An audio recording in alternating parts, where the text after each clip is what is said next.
are treating substance abuse and people who abuse substance, who have problems with addiction, they treat them differently than they would another human being that was suffering, for instance, from a diabetic, poorly controlled diabetes, or some other chronic illness.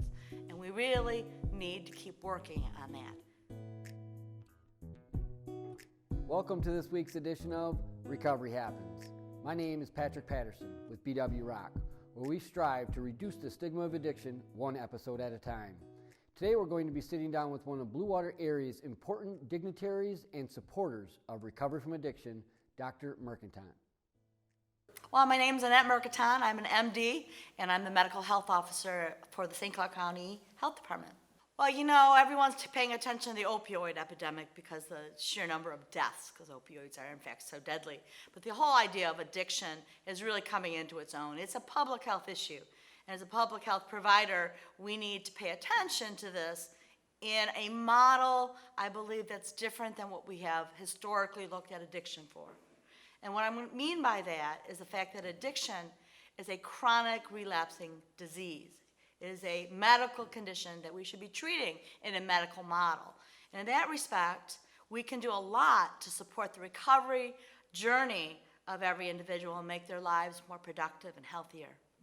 Well, harm reduction is one of the facets of recovery that the medical community has embraced. The idea is that in the journey in recovery, that continuum from active use to abstinence, long-term abstinence, there's a continuum of what people do. As we know, addiction impacts brain centers that are related to behavior and compulsiveness.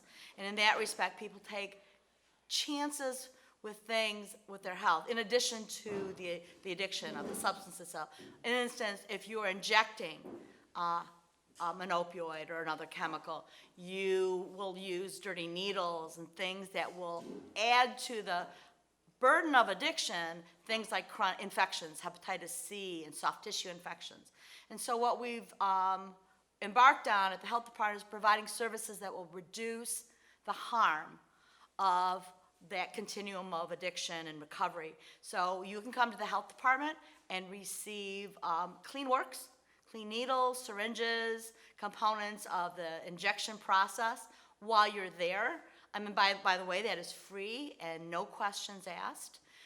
While you're there, you'll be counseled and offered hepatitis C screening, HIV screening, other sexually transmitted disease screening and treatment, and condoms, and most importantly, naloxone. As you know, naloxone is an antidote for opioid overdose. If everyone had some naloxone, there's a much greater chance of them surviving an opioid overdose. And so we provide naloxone training and naloxone for free through the health department so that people can survive in the course of their recovery journey. How does someone become addicted to drugs or alcohol? That's a great question. And I think when you go to the biological model, that answer is very complex. But we know it goes right down to the neuroreceptor level of the brain and how chemicals stimulate neuroreceptors, and those change neural pathways. And after a while, those neural pathways become entrenched. So the need for a substance is required just for the brain to function at a level that a person needs. There's many chemicals involved, and the whole science of addiction is fascinating, but it is in fact a chronic relapsing brain disease. We know that from numerous research and studies and PET scans that the brain chemistry and the connections in the brain change after an addiction, and that those changes are very long lasting. You have to create, and this is why the recovery system is so important, having a strong recovery system, because you have to create new pathways to overcome the need for that stimulus, from that drug stimulus. So you have to do that through relationships, through new habits, through new behaviors, and that comes with practice and continuation of striving. So I go back to the idea that recovery isn't a moment in time. It's a process that people have to go through. And the strength comes from each other. Hopefully the medical community and the social community will combine to treat this as it should be, to provide people support on that journey, because every life is sacred and important, and we want to make sure that people have the best chance they can to be their best. We're also really big on developing community collaboratives because there isn't any one entity that's got a handle on this.